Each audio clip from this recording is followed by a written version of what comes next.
Stories this evening. We're starting from the political front, and the new Patriotic Party is calling on the diplomatic community in Ghana to take interest in what it describes as a deteriorating human rights and democratic governance situation in the country.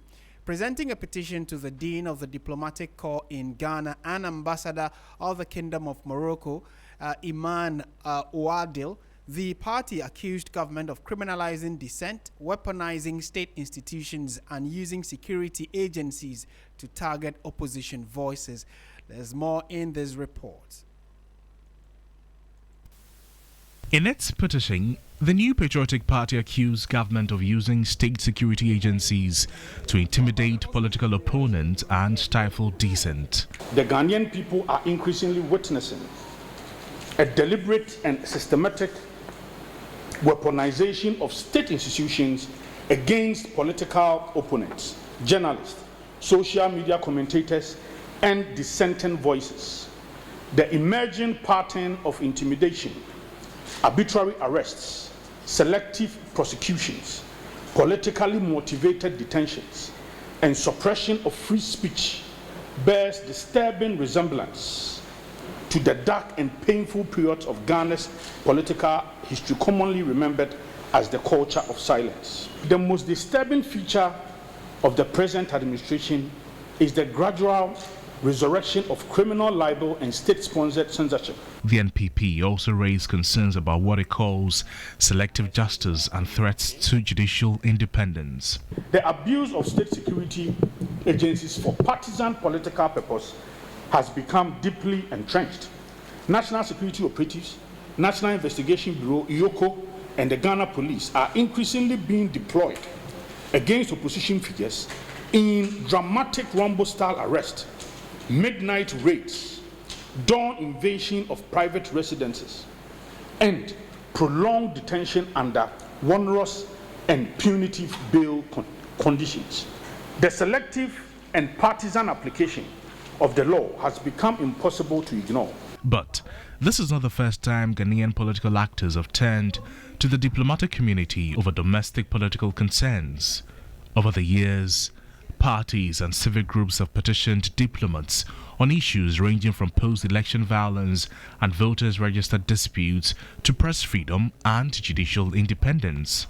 While diplomats cannot directly intervene in Ghana's internal politics, such petitions can draw international attention, trigger quiet diplomatic engagements, and increase pressure on state institutions to act.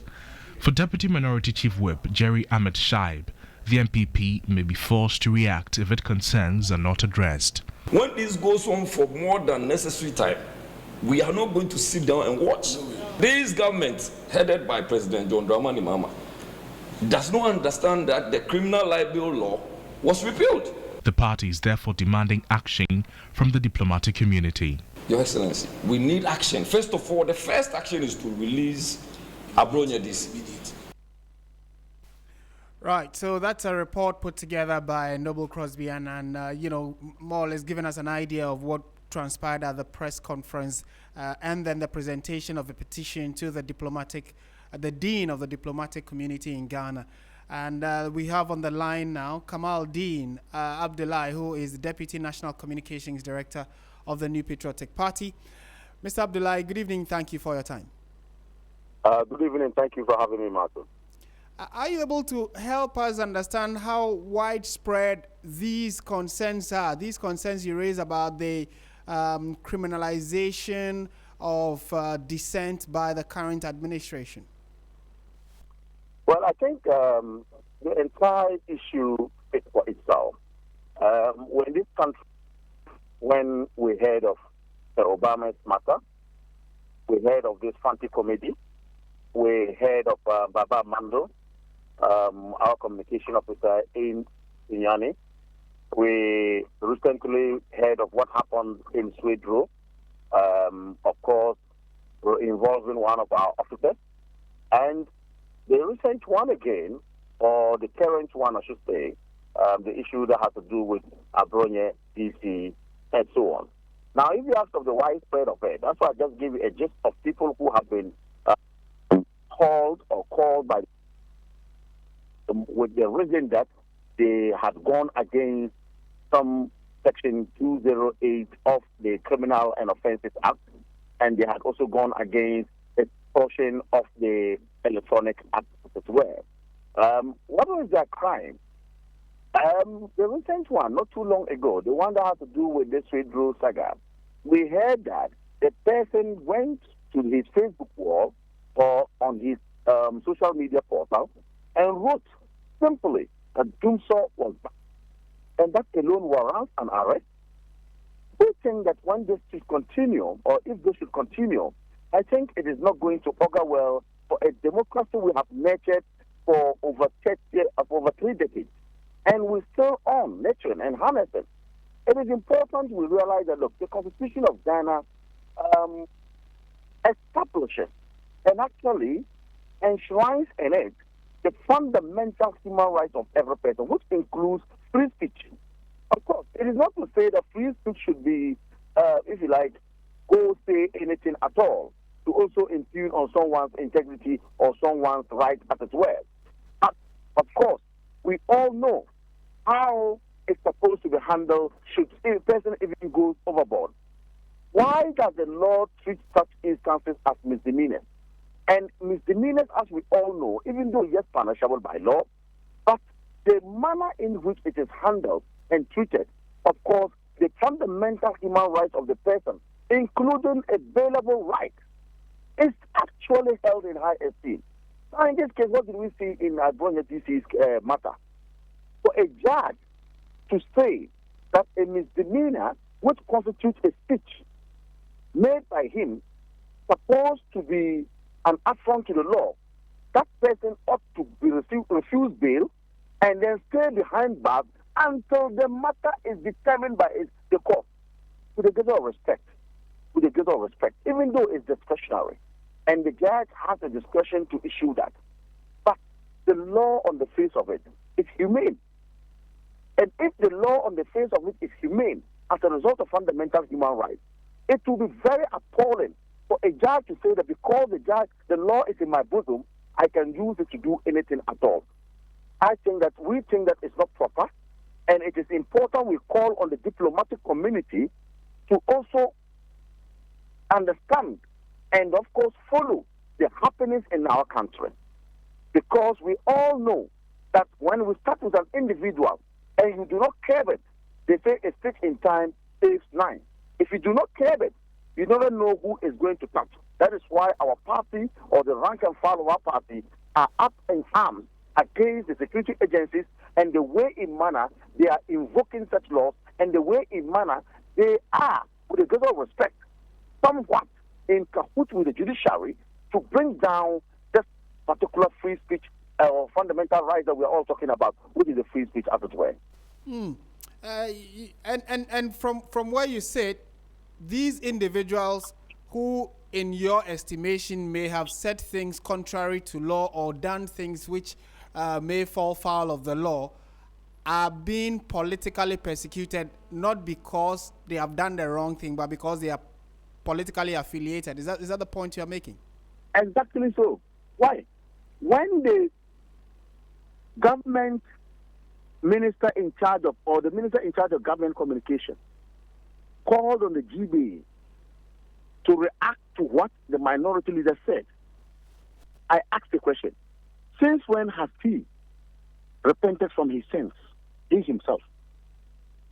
He's on record to have said in this country that the entire judicial architecture, in fact, legal architecture of this country, okay, entire members of same were appendages of the MPP.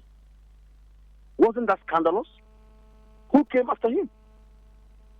Why? We are in this country when security agencies themselves were threatened that should a party win power, they will look for some of them or some elements of them and sack them from their work. Who went after who? We sit in this country when a whole chief justice was referred to as a woman organizer of a political party, and a whole justices of the Superior Court, the apex court of the land, all of them, the entire these justices were referred to as unanimous FC, calling them names. Who came after who? So if we do not speak up and we do not try as much as possible as a political party and as political activists to pinpoint some of these wrongs that, of course, we are committing or is that being committed against citizens of this country, we don't know when this is going to end. We cannot continue in this tangent. We repealed the criminal libel law because we wanted journalists and we wanted people who actually uphold a high esteem free speech to have the opportunity to vent, to have the opportunity to speak when they are supposed to speak. Even though, yes, I agree perfectly that you have limitation in your free speech. Okay, so we think that it is politically motivated. Okay, and the attempt is to gag, is to find a way of gagging political opponents from passing statements or making statements. We are in the era of social media. I am not saying that irresponsibly we should use social media, no. But I'm saying that if a little matter happens, and then someone says somewhere and say, look, it's about showing where power lies, I think it's unfortunate. I think it's very, very unfortunate. Okay. And this weaponization of state institutions, weaponization of state securities against political opponents must stop. And that is why we are calling on the diplomatic corps to intervene, because we risk putting or endangering the image of Ghana outside. Right. Kamaldeen, a number of the things you just said or the answer you gave to the question I asked sounded more like same things I have heard when the NPP was also in power, where NDC was on the offensive and blamed government for weaponizing state institutions, criminalizing dissent, and that they couldn't express themselves freely. They were being intimidated, etc. So it looks as though we have just flipped the script. The actors are the same but are on different sides of the coin. Then it brings to mind the fact that this issue of people stepping beyond the bounds of the law is not just an MPP or NDC problem. It is a major problem that must be dealt with irrespective of who is in power or who is in opposition. Is that a point you agree with? Of respect. Why? When you play the voice of our national organizer, our member of parliament, who is the second deputy whip, what did they say? They actually spoke about how this has become in recent times. I am not saying that if it happened yesterday, it should be justified. If it's happening today, it should be justified. What I'm trying to say is that whether yesterday or today, it is important we all protect our democracy. But we have started talking because it's becoming one too many. Nobody is saying that we are not amenable to the law. We are all supposed to abide by what the law says. That is why in my speech I did say that we have limitation in your free speech. But having limitation in your free speech does not also mean that somebody can get up and then trigger any law which appears quite obnoxious to us many, even though it's written in our laws, to say that, look, I want to use this to intimidate my political opponent. And when that happens, I think that the democracy we have nurtured for some time is going to be jeopardized. That's the point I'm making. So I am not trying to equate or to equalize. I am only saying the very people who are calling themselves today's saints, okay, just yesterday, not too long ago, went on rampage. And nobody disturbed them. Why? The sitting vice president of the Republic of Ghana, Dr. Alhaji Mahmoud Bawku again, who is a renowned and a devout Muslim, was chastised and was attacked irresponsibly by Malik Basintali, calling him names, saying he was a pork eater, he was a drunkard, and so on. Malik Basintali, the last time I checked, is still the CEO. He's the CEO of YE. Nobody has said anything against him. He wasn't caught. He wasn't arrested. He went to social media to do some of the things. Nobody said so the point I'm making here, Kamal, and if you would indulge me, is that in as much as you are clearly condemning what Malik Basintali or anybody under the NDC, when in opposition, they said that, and you condemned it, whether verbally or personally, it is in the same vein that irrespective of who is in power, something that is wrong should not be politically painted And if it is wrong.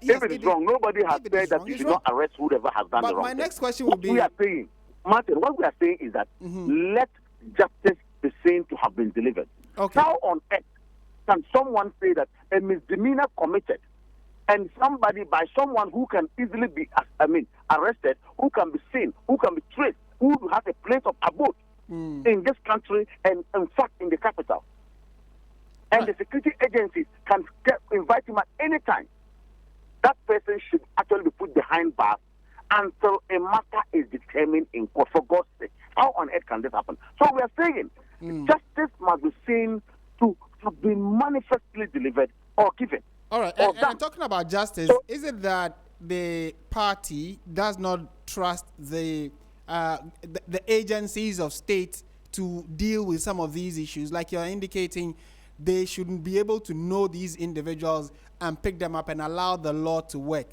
So for you to go and petition the diplomatic community, is it that you have no trust or reduced trust in the state agencies to deal with these? Do you know that determined cases are part of our laws in this country? Determined cases are part of our laws, which we call judicial precedent.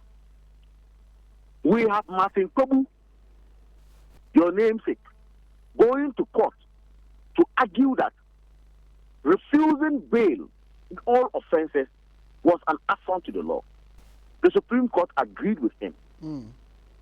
Series of cases or a plethora of cases can be cited in that regard. So are you telling me that both judges and the security agencies who are seeking to prosecute are not aware of such determinations made by the court?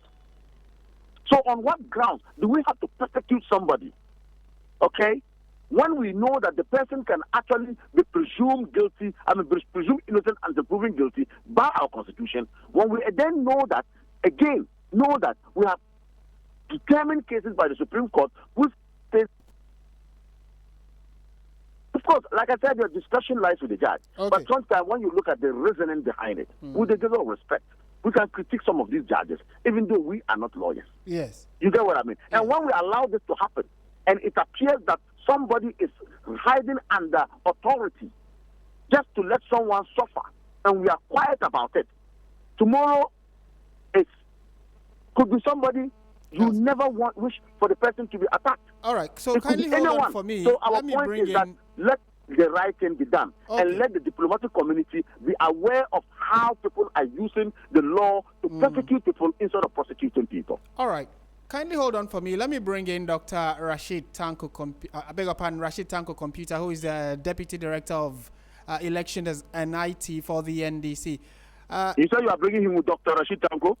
I'm bringing in Rashid Tanko Computer. Oh, Rashid Tanko, okay. Yes. Mr. Computer, good evening. Thank you for joining us on 3FM. The concern the NPP is raising is that clearly under your government's administration, you are cracking down on free speech. You are not allowing people to express themselves, as you did. You had the freedom to express yourself when you were in opposition. Why are you now, disallowing social media commentators and regular commentators to express themselves? Let me say good evening to you, your cherished listeners, and my brother Nanabi. Let me put it straight. The security agents are cracking down on lawless and indisciplined people in this country. Yes, please go on. Yes, I'm saying that the security agencies, they are cracking down on lawless and indisciplined people in this country. If you are not lawless or indisciplined, you have no business dealing with the security service. My brother Nanabi, he's been talking the whole day. He's been holding press conference left and right. Nobody has cracked down on him. Nobody has arrested him. He has not been invited to come and answer any question. So those who are being arrested or detained invariably might have offended the law of this country. We have the Constitution. The Constitution is very clear. And no part of the Constitution, as we speak now, has been violated. Even if we go and read Chapter 5 of this in Article 12.1 of Chapter 5, which talk about fundamental human rights and freedom. You tell me, whose freedom or whose human rights has been violated here. The very court that is supposed to uphold the human rights and then the freedoms that we are all enjoying, they are attacking the court. Right. They are attacking the court. They've used it today. The court has been turned to their punching bag. The judiciary, that's what they are doing. Yeah, but they are accusing of same. So lawless people will not enjoy the freedom you and I enjoy. Yes, but you cannot be lawless and expect to enjoy freedom. That's why the judiciary is there. The concern, and they must keep you in line. As a typical example they are giving is that of Abronye DC, who is in custody at the moment, and they say that if his offense is misdemeanor, that is a bailable offense. Why is he not being allowed, to go home while investigations continue? Why is he still in detention? That's the concern they are raising.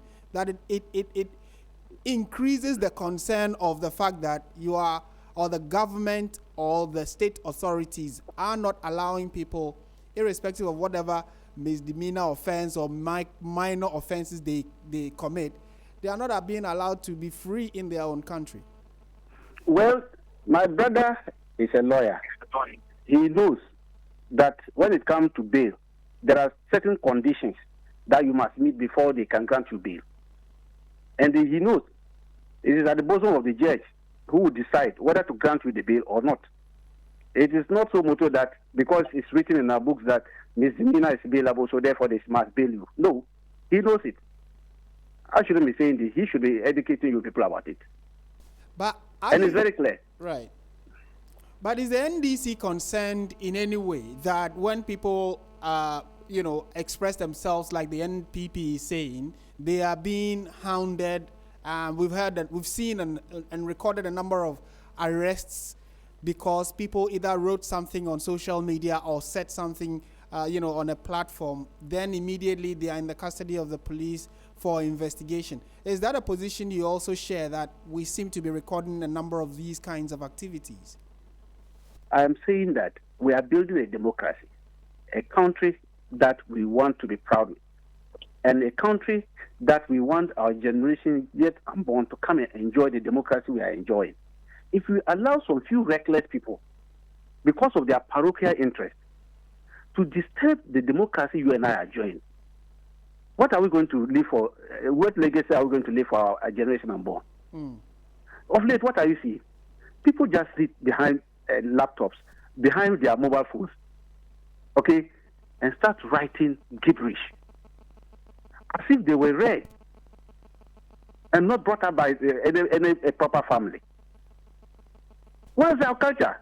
You ask us, where's our culture? Where's our tradition? Is that how we're brought up?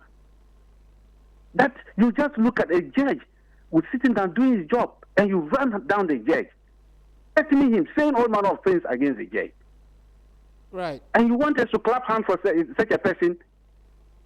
No, that's not good enough. That's not fair enough. Yes, but we are saying, look, a lot of people, day in, day out, they write a lot of things about us. They say a lot of things about us. We don't see it because we look at it to be politics, because we are all in the game. When you are politics, you know you are a public figure. They will criticize you. After criticism, it will come. You take it on board. Maybe they are trying to help you by saying certain things you are not aware. Then you have to streamline your style and make sure that they get the better part of you, because you are governing the country. It's understandable. That is what we call constructive criticism. Understandable. They are doing it. They are doing it. Nobody has no issues with that. But why are we having issues with others? Because they are reckless. They are behaving lawlessly. Right. And this country is not a lawless country. Okay. Thank you. Give me a minute of your time now. Let me bring in Kamal D and Abdulai. He is the one you're actually having this conversation with. Oh, Kamal, my brother. Yes. So, Kamal, I mean, if you heard what Rashid Computer said, he says that you yourself, as in Kamal Dean, and several other opposition individuals have commented, written on social media. Nobody is hounding you. It is those who are disrespecting the very basic tenets of, democracy that the law is dealing with. How do you respond to that?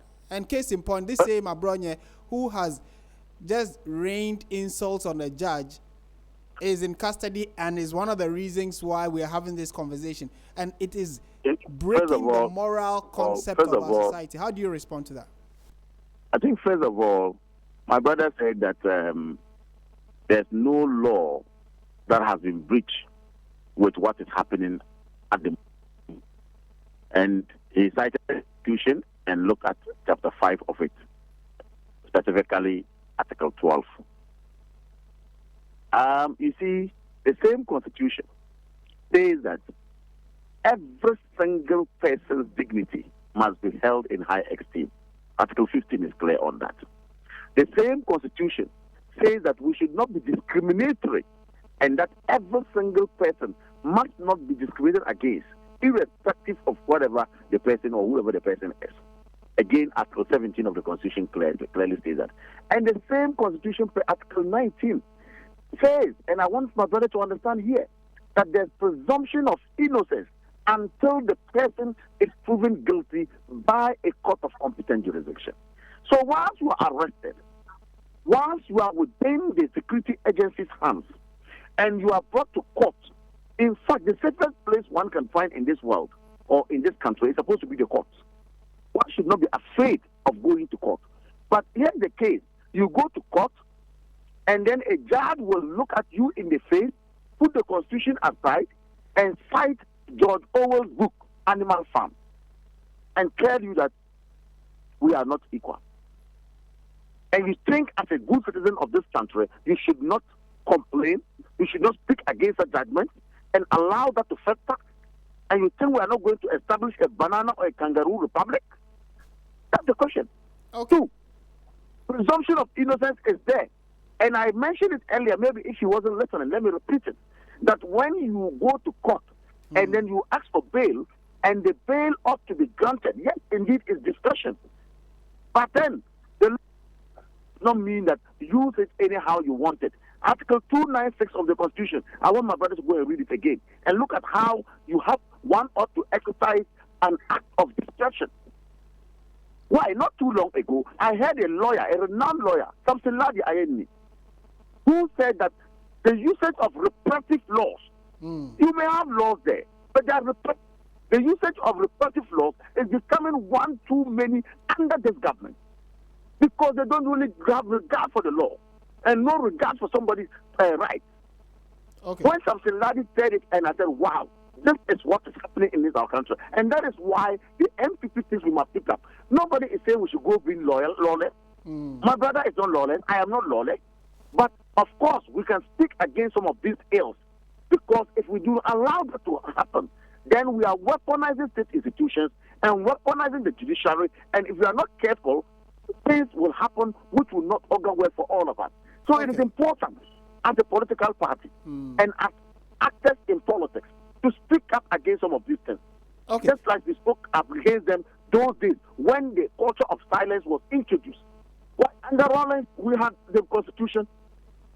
Okay. But I the culture have a of final silence was there. question for you gentlemen. My last question, so that we can make progress with this. My last question, Yes. I want to start with you, Kamaldeen, which is that clearly there is a problem, and then that problem, state institutions mandated by law are expected to deal with them. But it looks as though in attempting to deal with some of these problems, they become political, or they seem political victimization and intimidation.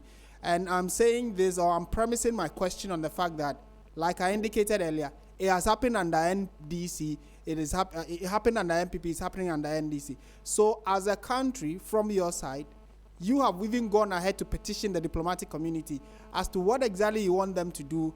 We'll have that conversation later. But how do we fix the problem of young people either insulting or just expressing themselves in ways that we all feel are offensive?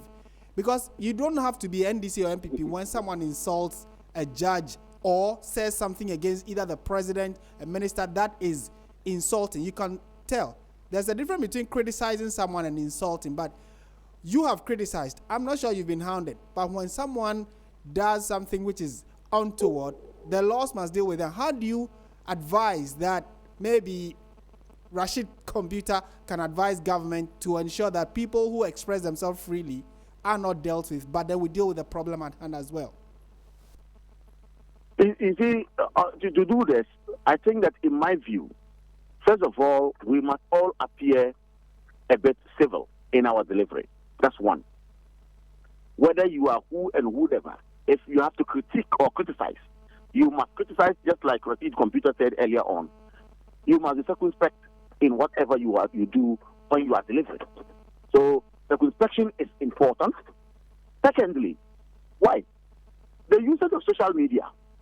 Why can't we find a way of regulating it to suit how it's supposed to be used? In other jurisdictions, they do the same. And then thirdly, we should also try as much as possible to what? Purge ourselves of these repressive laws, especially Section 208 of our Criminal Offences Act. And I think that when we are able to clear some of these things and allow for responsible free speech, then of course politicians would not go overboard. Then finally, when you get power, it should not be like, I am the one in authority and I can show you where power lies. Power is transient and power can change on any day.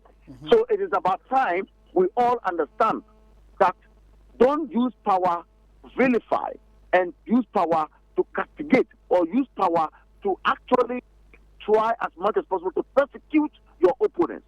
Now, if it is manifestly seen that nobody is using law and virus bail conditions to persecute the opponent, I believe that we will see the democracy we all want to grow and it will grow well. Thank you. Thank you so much. Kamal Dean Abdulai, Deputy National Communications Director of the NPP. And Mr. Computer, same question to you. There is a problem. How do we fix it? You see, we might be law-abiding in this country. We have a constitution.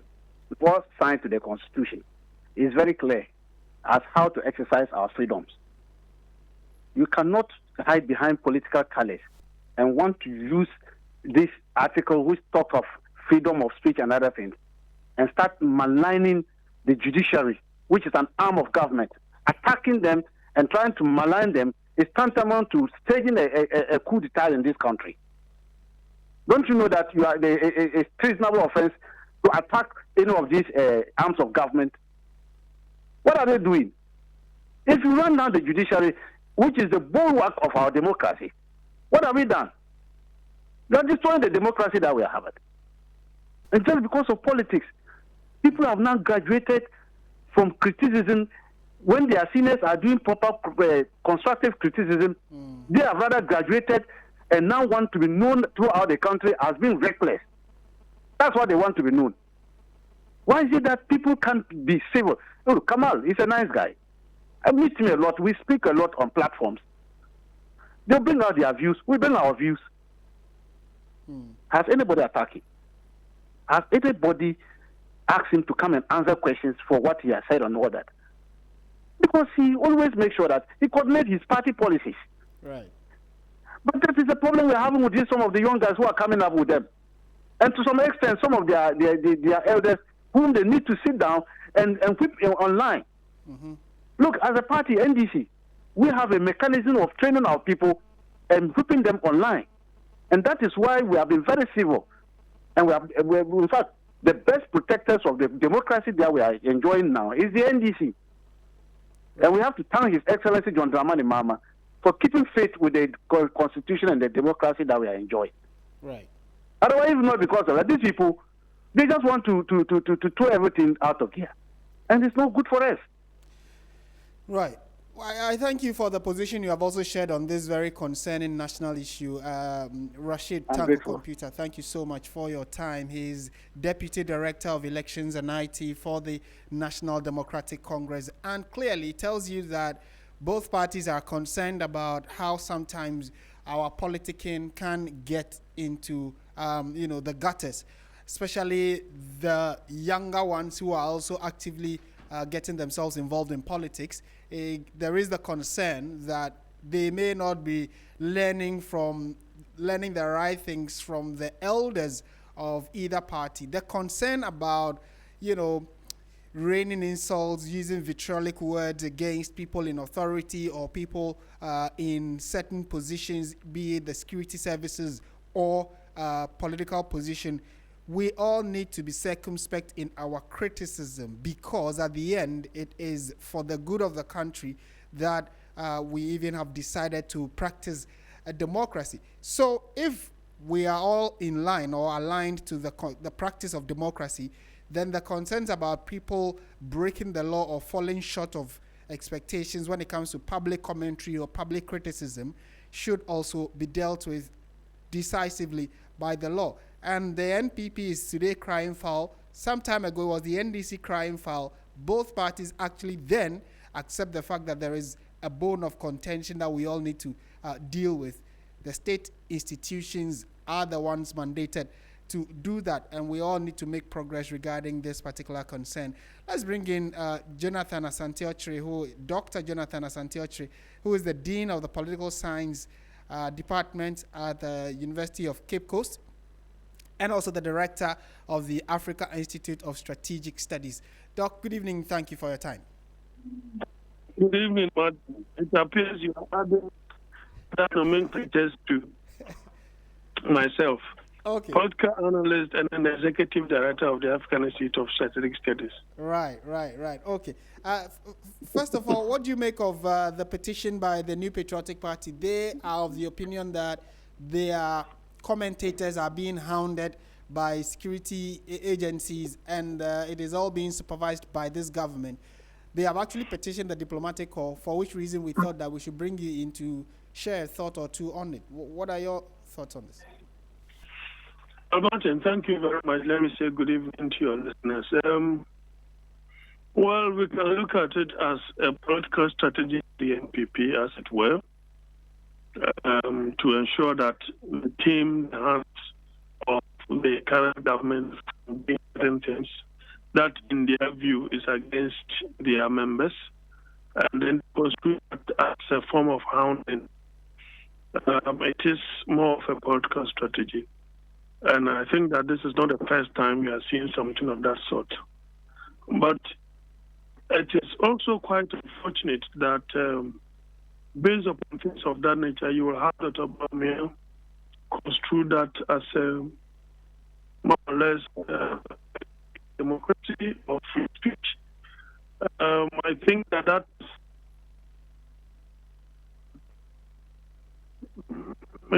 is not in any way covered by records or data. The data that we have shows that this, for the 5 years, this government has chalked the highest of freedom of speech. So if you look at how the previous government scored in terms of 60, 2025, looking at 39 in the world, so it is not done by data. The other aspect I look at this particular issue is the fact that I don't want to assume that politicians want to, the ordinary Ghanaians feel that they are above the law, and that if they are called upon to answer questions or give, that means that their people are being hounded, and that in itself is a fight against freedom of speech. I don't think it is. I don't also want to believe that we are class system in this country, for which reason when some people are asked to answer questions, that means that they don't have what it takes to respond to questions, and any other person should be. Martin, there are so many ordinary guys.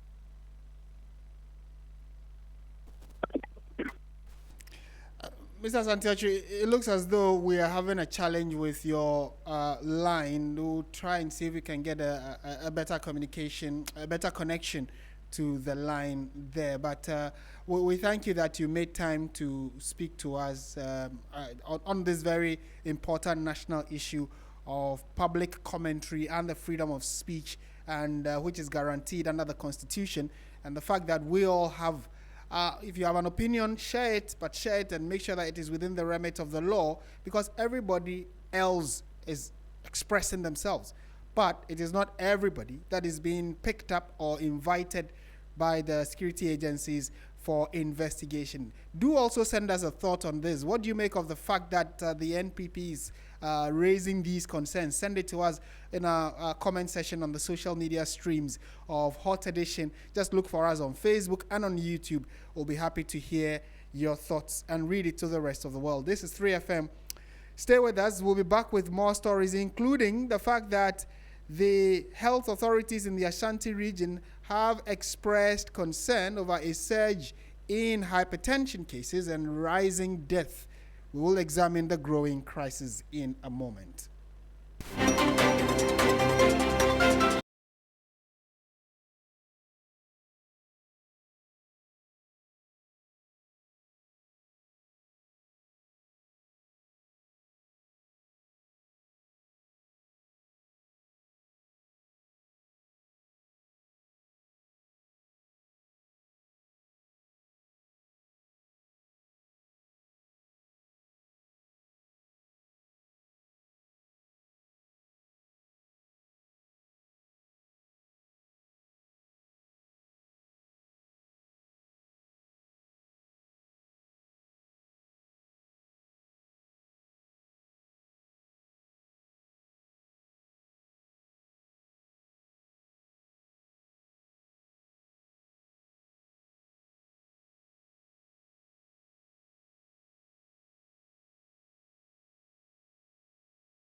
Region now, and health authorities in the Ashanti region are sounding the alarm over what they describe as a growing hypertension crisis following hundreds of deaths linked to the condition and its complications last year alone.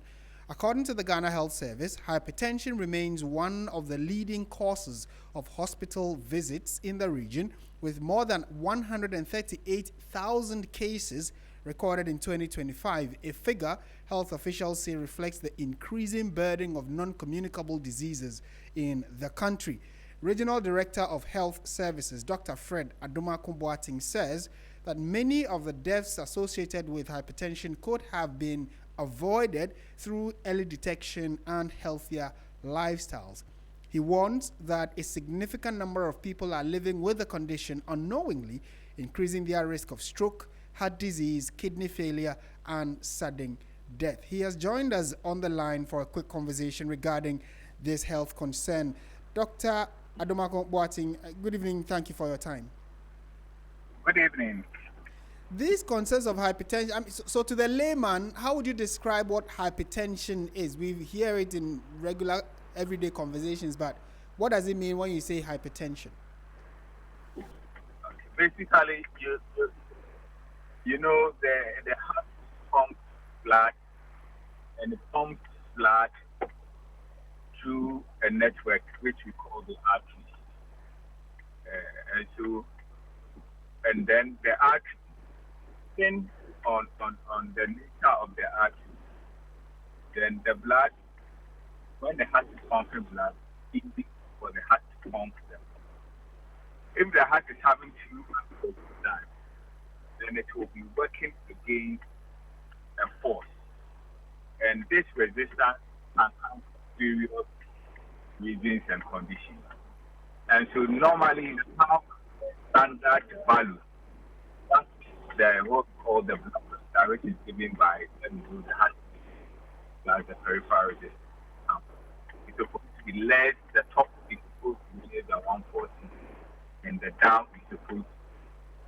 So basically, as there is pressure, I mean, there is pressure for which the heart will have to work again. And basically, I think that's what I. Unfortunately, I think because you are driving or in a vehicle, we are unable to hear you clearly. So I'd want to throw in. Can you hear me now? Yes, it's much better now. Okay. Yes. So you've just given us a background that it is the way the heart pumps blood to the entire body. If the heart is having problem pumping, then it means there's a problem somewhere.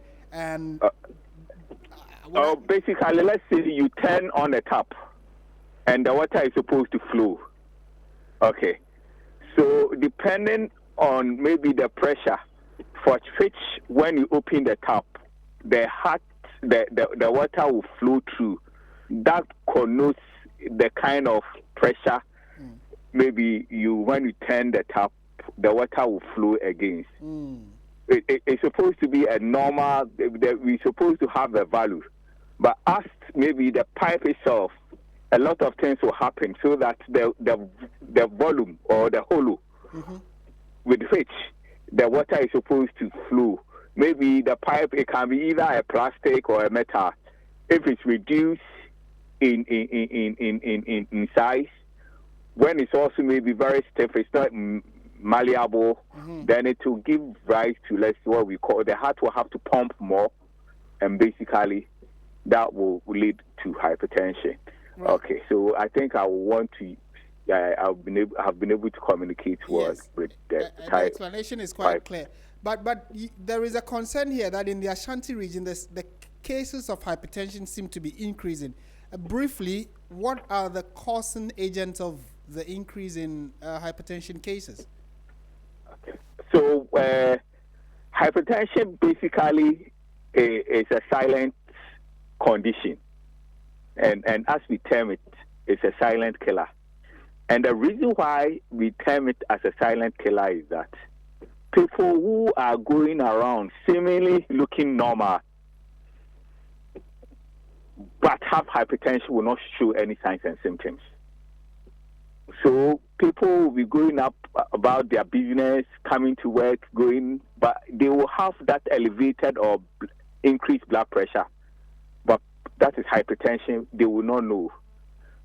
So because it doesn't show that classical signs and symptoms as when people have infection like fever, headache, people will be having it and going about their normal business. So normally, by the time they are aware, then we have the complication. So for us, the most important thing is that these people who are having the elevated increased pressure, which we call hypertension, we have a way of detecting it very early. So for us, our goal is to increase the screening as much as possible so the people who are not, they don't know they have hypertension, they can be picked up. So we have a scenario. When you increase the screening, go to community, and you have a lot of people having increased blood pressure or hypertension. It doesn't mean it's increasing. Basically, what it means is that you are unnerving and picking people who is hitherto had it, but they didn't know. So we don't really say we are having increasing in the number. What actually is happening is we are uncovering a lot of people who are having but don't know. For us, it's very important because of the nature of the presentation, people come with heart failure. Look, some people will sleep and before you know, they wake up, they won't wake up, they are dead. And people don't know the cause of that. Right. And people normally, I'll share this with you, normally people have elevated blood pressure, especially when they wake up. So they wake up and they have a sudden collapse and that they are gone ahead. So for us, it's important that we pick them as early as possible. We believe that even the numbers that we are speaking of, like 138,710 for 2025, it's supposed to be more. So we are going to intensify the screening to pick them as much as possible, the people who have. Because the causes and the risk factors have not changed. It's the behavior that has changed for us to have these risk factors. Wow. Us, we are happy to pick them as many as possible so that they don't come with the complications and which make management very difficult. Doc, thank you so much. There's a lot to talk about, and we thank you for at least giving us an idea so we can all at least start testing or going for screening so that in case we have these concerns, we can detect them early and start treating them. But would probably on a different forum engage you more on this. Thank you very much, Doc. That would be lovely. Thank you. and that is Dr. Fred Adomakumboating, who has just been helping us, speaking from Kumasi there. Clearly, this is a big national concern. The fact that a lot of detections are being made. People have it but may not know. They call it a silent killer. So the earlier you test or screen, the better for you to be able to stay healthy.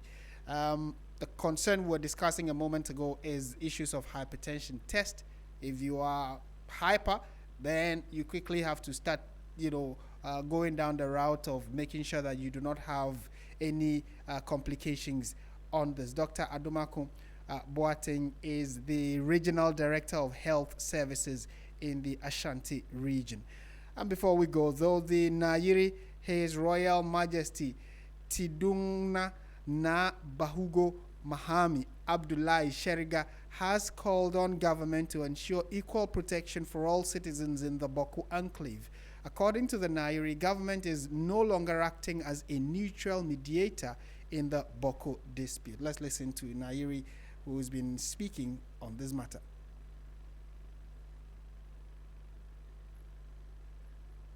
Unfortunately, we do not have that inset for you, but you can also let us know what else is a big concern for you, especially in your region and your community. Anytime you have an issue, just go to Facebook, look for 3FM 92.7, send us a thought or two, and we'll be happy to share it with the rest of the world. And on the back of that, we bring the bulletin to an end. Thank you very much for listening. My name is Martin Asiedu-Dartey.